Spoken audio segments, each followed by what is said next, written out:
কয়েকদিন ধরে ওই ফোলা দুইটা কইতে আছে, আব্বু আমরা রে বাণিজ্য মেলাতে ঘুরাই আনো। কুমিল্লায় বলে বাণিজ্য মেলা শুরু হয়েছে, আজকে তোমার বন্ধ আছে, আমরা ঘুরতাম যাবো। তারারে কেডা এই কথাটি শিখাই দিতে আছে এটা তো আমি জানি, জানার পরেও কিছু কইতাম পারতাছি না। বাণিজ্য মেলাত লইয়া যে আমারে কি নির্যাতনটা করবে এটা তো আমি জানি, তবুও আমি সাহস করে তারা লইয়া বার হয়ে গেলাম গা বাণিজ্য মেলার উদ্দেশ্যে। কান্দির ফারেতে রিক্সা তুলছি নিউ মার্কেটের সামনে দিয়া, এরপরে প্ল্যানেটেসার মার্কেটটার সামনে হইয়া জিলা স্কুলের সামনে দিয়া লইয়া চললো আমরা রে রিক্সাওয়ালায়। ঈদগাড়ার সামনে দিয়া যাইয়া হাতের বামে যখন ঢুকলাম তখন সামনেই দেখা যাইতেছে দুনিয়ার লাইটিং। বুঝা গেল এটাই হইলো বাণিজ্য মেলার গেটটা। গেটে যাইয়া রিক্সাটা থামাইলো, আমরা লাভ দিয়া নেমে গেলাম সবাই। আগাইয়া যাইতে থাকলাম টিকিট কাউন্টারের দিকে। এর মধ্যে দেখা গেল কয়েকজন ফ্যান ফলোয়ারের লগে, তারার লগে হাই হ্যালো কইরা আমি আগাই গেলাম টিকিট কাউন্টারে। কাউন্টারে যাইয়া 100 টাকা নোট দিলাম, কইলাম যে আমারে 2টা টিকিট দেন। 2টা টিকিট দিল, লইয়া ঢুকে গেলাম মেলার ভিতরে। মেলার যাইয়া দিয়ে দুনিয়ার মানুষ আর মানুষ। কথায় আছে না, জমিদার হগির হইলেও গোড়াচ্চইরা ভিক্ষা করে। কুমিল্লার মানুষ হইল শৌখিন।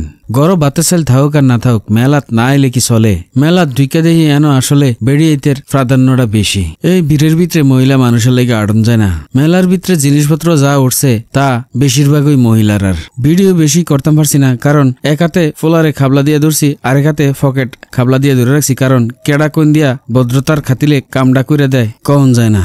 আগে চারিদিকে একটা চক্কর দিলাম, কোনো কিতা আছে দেখাইতে থাকলাম। মনে মনে চিন্তা করতে থাকলাম, পকেটের যে অবস্থা, কিছু যদি বায়না ধরে তাইলে অবস্থা খারাপ হয়ে যাব।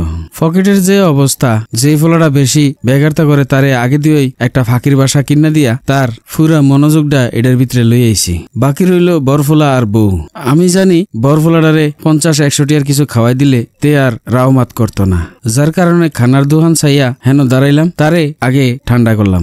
এইবার বাকি রয়েছে বউয়ে দেখলাম একটা কুকারিজের দোকানে হান্দাইলো, একটা সোফার বুট পছন্দ করছে, সোফার বুটটা 250 টাকা দিয়ে কিনা দিলাম। আমার কপালটা বালা, মানুষের ঠেলাঠেলি দেখানোর পরে আমার বউ আর বাচ্চা তারা তিনজনই খুব বিরক্ত। মনে মনে কইতে থাকলাম, আল্লাহ আমারে বড় বাস বাঁচাইছে। মেলার ভিতরে যাইয়া যা দেখলাম, মানুষের আনাগুনায় আসলে বেশি, মেলা অনুযায়ী তেমন কিছু ওঠে নাই। তারা দেখি আটতলিলে মানুষের ভিড় দেখলে খেরুই জায়গা, কতক্ষণ পরে ওই খেরুই জায়গা। আমি কইলাম আর কি থাকবা, কয় যে না আর ভাল লাগে না, এত মানুষের ভিতরে আটতারতাম না। আমি মনে মনে কই এটাই তো চাইছিলাম। তারপরেও জোর করে লইয়ে গেছি যেন 3 পিস বিক্রি করে এরকম একটা বড় দোকান। এই দোকানটার ভিতরে মানে স্টল, এই মাথাতে হে মাথা পর্যন্ত একটা 3 পিস পছন্দ করতে পারলো না। ভাগ্য বালা এটার ভিতরে 2-3টা রাইডস আছে, রাইডস এডি উঠতে চাইছে না, উঠলে কতলাটিয়া জরিমানা লাগলো।